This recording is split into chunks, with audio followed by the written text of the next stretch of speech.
داسې شتمنۍ شته دی چې دا وطن موږ او تاسو آبادولی شو.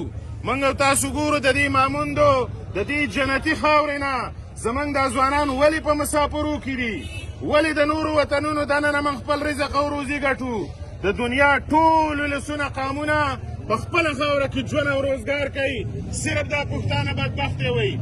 ځکه بدبختې وایي په دې یو ګام کې موږ ته د لیټۍ کنډو د 20 کاله نه تړلی دی، د ګاهي کنډو لار موږ ته بنده ده، د کږې کنډو لار موږ ته بنده ده، د نوپاس په شان تاریخي لار موږ ته بنده ده.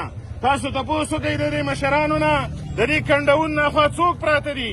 یو مامون پروت دی، دانګام کې یو سلارځی پروت دی، په مروره کې یو مامون پروت دی، دړیدم او شلتم دا زموږ ستاسو خاوره ده. خو زموږ نه خپله خاوره پردی شوله، زموږ نه وسایل پردي شو. بجلي موږ له خدای په دې خاوره راکړې ده، خو په دې خاوره پښتنو ته بجلي نشته دی. ګیس او تیل موږ له خدای راکړي په دې خاوره، خو ګیس په دې خاوره پښتنو ته نشته. او د ټولو نه لویه خبره چې کومه ابراهیم علیه السلام غوښتې ده قرآني غږ دی، ورب اجعل هذا بلدا آمنا وارزق اهله من الثمرات. ای خدایه دا د مکې ښار د امن ښار کې ځکه به ستا کور آبادېږي، باجوړ ځکه نه آبادېږي، مامون ځکه نه آبادېږي چې بدامني ده په دې خاوره. دا بدامني تور استعمار جوړه کړې په دې خاوره. دا بدامني د مامون د جامه نه ده، دا بدامني د باجوړ جامه نه ده، دا بدامني چا راوړې ده دې خاورې له. موږ دا غږ کوو چې په پنجاب کې دماکه نشته دی، نه کېږي. په پنجاب کې موږ دماکې نه غواړو، په پنجاب کې موږ د مرګونو او وژنو خلاف یي، خو په دې پښتونخوا باجوړ او مامون کې مو څه دماکې نه منو، په دې خاوره هم نوره بدامني نه منو، په دې خاوره موږ امن غواړو. د امن د غږ څه به ودرېدلې عزیزانو؟ ستاسو نه زموږ خواسته دی، تاسو قامونه ازادې وئ، ازاد. تاسو قامونه د دې خاورې خاوندانې وئ. دا خاوره زموږ ستاسو مشرانو ویسټن چرچل ستاسو د مامون په باره کې لیکي 100 کاله وړاندې دې د مامون د مشرانو او ځوانانو پیرنګی د دې خاورې نه ځغلولی دی. دا نن موږ چا ویرولو په دې خاوره باندې؟ دا چا رانه د خپلې خاورې واک اخیستی دی؟ ځکه یې رانه واک اخیستی دی چې موږ په خپل منځ کې د تقسیم ښکاري. عزیزانو که په هر سیاسي ګوند کې پښتانه دي را واورئ، که جمعیت علما اسلام کې دي او که په پی ټي آی کې دي، که په ویمن نیشنل پارټۍ کې دي، که په پی ټي ایم کې دي، که په دې کلو کې زموږ د څنګ او د سنګر ملګري شته دی، په دې قام او خاوره باندې مین خلک شته دی. نو ګورئ دا خاوره هم شریکه ده، دا وطن زموږ ستاسو شریک دی، اسلام هم زموږ شریک دی او خاوره هم زموږ شریکه ده. دا یاد لرئ. که موږ غواړو دا چې د باجوړ د مظلومانو تپوس دې وشي، د باجوړ د وینې تپوس دې وشي، د باجوړ د ننګ ناموس تپوس دې وشي، نو دې له به د خبرې سړی لېږل پکاري د پاکستان پارلمان ته. د باجوړ څوکۍ دا د ګونګیانو په چاړهګانو باندې یادېږي. ولې یادېږي؟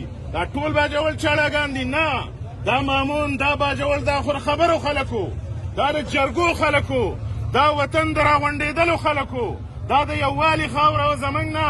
خو ځکه موږ د مسلو سره مخ یي چې د منبر په ځای باندې ټیکهدار ولیږو، ټیکهدار بیا د خپلو ټوکیو کمیشنونو غم کوي، خو د قام او د وطن د مسایلو ګورې د هغې غم بیا نه کوي. ستاسو نه هم دا خواست دی عزیزانو، وړوکی وټ چې ورته تاسو ویلو هغه خو تېر شولو. غټ وټ د قامي اسمبلۍ په 21 اپریل باندې را روان دی. زموږ ستاسو څه لوز دی که په دې خاوره د پی ټي آی څه ظلم کېږي هم موږ د ظلم خلاف یي، که د جمعیت علما اسلام څه ظلم کېږي هم د ظلم به خلاف یي. عوامي نیشنل پارټي دا ستاسو د قام تحریک دی، د باچا خان بابا ډله ده. ټول عمر په دې خاوره باندې موږ ننګ کوو، غواړو دا چې په دې برکلي په دې تاریخي خاوره کې د دې مامون د دې مشرۍ په تاریخي کلي کې موږ د امن خبره کوو، د خپل اختیار خبره کوو. ظالم ته ظالم وایو. دا چار چاپېره چې راته مورچې وال شوي دي په دې پاټکونو چې دا موږ هېرول کېږو، موږ غواړو دا په پنجاب کې پاټک نشته، په دې وطن کې هم پاټکونه نه منو. په پنجاب کې شغال زموږ مشهور نه دی. 2 میاشتې وړاندې موږ کراچۍ ته تللي، دا ټک نه د کراچۍ پورې یو پاټک نه خو امن دی په خاوره.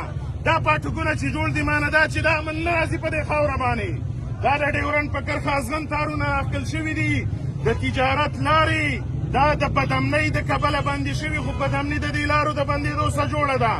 که زموږ په منځ کې تګ راتګي نو یو قام قبیله انشاءالله په دې خاوره به امن راځي.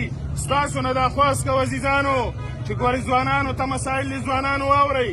تاسو د دې وطن نه په مسافرو کې وئ ستاسو د تعلیم اسانۍ نشته په دې خاوره کې تاسو د بېروزګارۍ سره مخ دا قام او وطن به ګټل غواړي حل د دې لپاره دا دی چې هر وخت به من کردار ادا کوو که الیکشن و او که نه و دا نه چې صرف د الیکشن سیزن نه را پیدا شمه جنازه م کوم او کلي له م راځم او چې الیکشن تیر شي بیا د وطن نه ورک شم دا سیزنین دي سیزنین خلک به پیژنو د خاورې خلک به پیژندل غواړي هر وخت به په دې قام کې موږ موجود اوسېږو ستاسو نه موږ دا هیله لرو چې په دې خاوره ظلمونه شوي دي په دې خاوره باندې جبر روان دی نن هم روان دی داسې یو کوشش بل روان دی بله ورځ په شانګله کې د چین خلک ووژلی شو چینیان ځکه ووژلی شو دا چینیان خو په پنجاب کې هم ګرځي په پنجاب کې ولې نه وژل پنجاب بدمنۍ نه نه ورکوي پنجابیان ډېر هوښیار دي دا خاوره ځکه بدمنۍ نه ورکوي چې موږ د دې خاورې د بیدارۍ دپاره د ګټې دپاره د ترقۍ دپاره یو کېږو نه